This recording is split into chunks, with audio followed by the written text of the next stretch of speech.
Hello and welcome to another episode of From the Beginning here on Heaven Thinking. Today we're continuing on in the book of Leviticus. We're going to be looking at Leviticus chapter 22, so I'll read it and we'll get right into this week's discussion. The Lord said to Moses, "Tell Aaron and his sons to treat with respect the sacred offerings the Israelites consecrate to me, so they will not profane my holy name. I am the Lord. Say to them, for the generations to come, if any of your descendants is ceremonially unclean and yet comes near the sacred offerings that the Israelites consecrate to the Lord, that person must be cut off from my presence. I am the Lord. If a descendant of Aaron has a defiling skin disease or a bodily discharge, he may not eat the sacred offerings until he is cleansed. He will also be unclean if he touches something defiled by a corpse, or by anyone who has an emission of semen, or if he touches any crawling thing that makes him unclean, or any person who makes him unclean, whatever the uncleanness may be. The one who touches any such thing will be unclean till evening. He must not eat any of the sacred offerings until he has bathed himself with water. When the sun goes down, he will be clean, and after that he may eat the sacred offerings, for they are his food. He must not eat anything found dead or torn by wild animals, and so become unclean through it. I am the Lord. The priests are to perform my service in such a way that they do not become guilty and die for treating it with contempt. I am the Lord who makes them holy.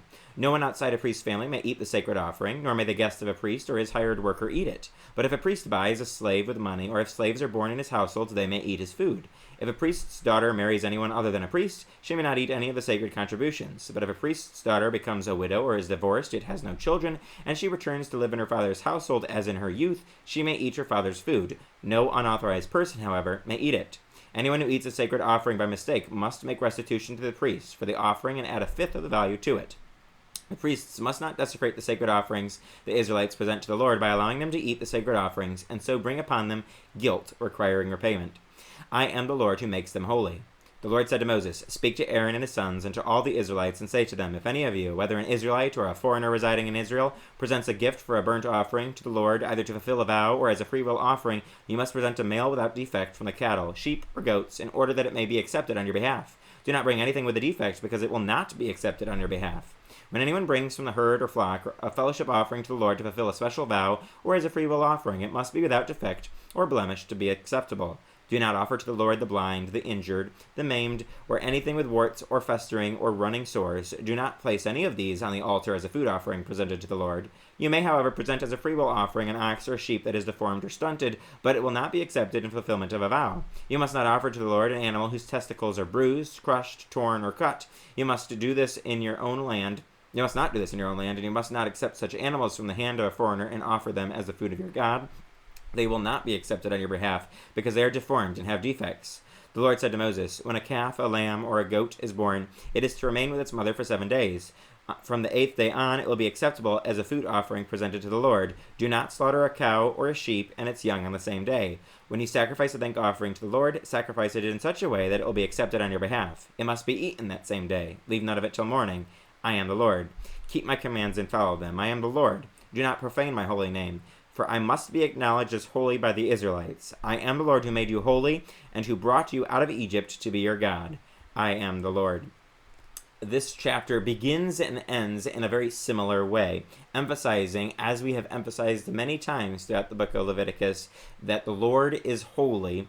He is calling his people to be holy, and here the priests and the Israelites are both called to be holy in this chapter, and we've been hammering that a week in after week out on this show, looking at the book of Leviticus, seeing that God has called his people to a specific lifestyle, to live very differently than the people groups around them. That's not different than how he's called us to live. He's called us to live very differently than the people around us. We are to be holy just like the Israelites were called to be holy. And again, in this chapter, we see different ways that God is calling his people to be different, set apart, and holy for him, and to honor his name, not profane his name. And we specifically deal with some of the offerings and the food that God is giving regulations about here. We see who can't eat it, who can eat it, very specific regulations. The whole first section really emphasizes that the people serving before the Lord, these priests and the Israelite community, are to be holy and to be clean and not to defile the sacrifices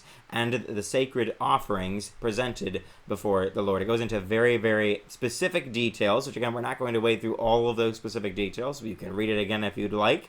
But what we see here is this idea that God cares very much about his people being holy, and that the priests aren't to perform any service in a way that they become guilty and die for treating the Lord's service with contempt. We see that in verse 9. And again, it reminds us even in that verse that God says, I am the Lord who makes them holy. Again, the Israelites and the priests leading the Israelites, they are not holy in and of themselves. Just like you and I, we are incapable of being holy in and of ourselves, left to our own sinful human nature. But the Lord calls us and he makes us holy. He called the Israelites, he called the priests here, he has called us. If we are followers of Jesus, he's called us to be holy, and he is making us holy, sanctifying us each day. If we will let him, if we will follow him, if we will allow the Holy Spirit to guide us, we are called to become holy because God is holy, and we're supposed to reflect that holiness to those around us. And that's an idea that's emphasized in this chapter again and again. The Lord is calling his people to be holy, to be different. Then in the second section here in this chapter, we see the unacceptable sacrifices that God points out, and then the acceptable sacrifices that he points out, showing that no animal is to be offered to the Lord with any kind of a defect. It's supposed to be perfect, again, symbolizing that it is for a holy and perfect God. And it can't be done with defect. It's not supposed to be that the Israelites are giving the worst of their things to God, or even semi-okay things to God. They're supposed to be giving the best of what they have back to God, because ultimately God's given them everything anyways. And that's something that you and I hopefully can learn from in this chapter, that we should be giving back to God what is already his, and that what we should be giving to him is the best of what we have, not giving to God the worst of what we have. And often we give God the remains, whether it be financially. We give him the remains of whatever we have left over. We give him the remains of our time, what little bit we have. We give him the remains of our attitudes. When we're done with a day, we'll try give God a little bit of something, but we're not giving him the best of what we have. We're not giving him the best of our intentions, the best of our effort, the best of our resources, the best of our attitudes, the best of how we live. We don't give that to God. Instead, we give him the remains, the leftovers, the things with defects. And again, that's not what we should be giving God. We should learn here from the Israelites that we are to give God the best of what we have, something that is holy, a holy sacrifice. And then if we look at the book of Romans, it tells us that we're to give our bodies, ourselves, as a sacrifice, a living sacrifice to God. Then we should be trying to be holy too. If we're offering our bodies and ourselves as holy sacrifices to God, then it shouldn't be that we're giving ourselves and all these crazy defects to God. We should be trying to live a holy lifestyle to bring honor to God as we give him ourselves as an offering, a sacrifice to the Lord. And that should challenge us each day to live on mission for the Lord, because we serve a holy God.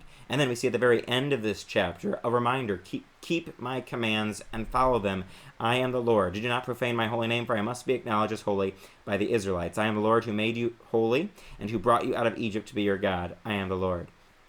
Again, we live in different times than the Israelites. We are not under the Old Testament Levitical law to follow all of these commands and regulations regarding what sacrifices to offer, what food to present before the Lord, all of these different things that the Israelites were tasked and charged to follow. But as people who have been called by a holy God, we are to follow his commands, and the Bible is full of God's commands, telling us what he wants for us, the best that he has in store for us, if we will just follow after him and keep his commands. And that's how we show God we love him. We see that in the New Testament. It tells us that we show God we love him by following his commands. And we as Christians so many times we're tempted not to follow God's commands, to just give in, to compromise with the world. But if we're going to be holy and we're going to serve a holy God, we need to remember that we need to keep God's commands and encourage others to keep God's commands, and so worship the Lord in that way and not profane his name. That's my challenge for you this week, and I hope you'll join us next time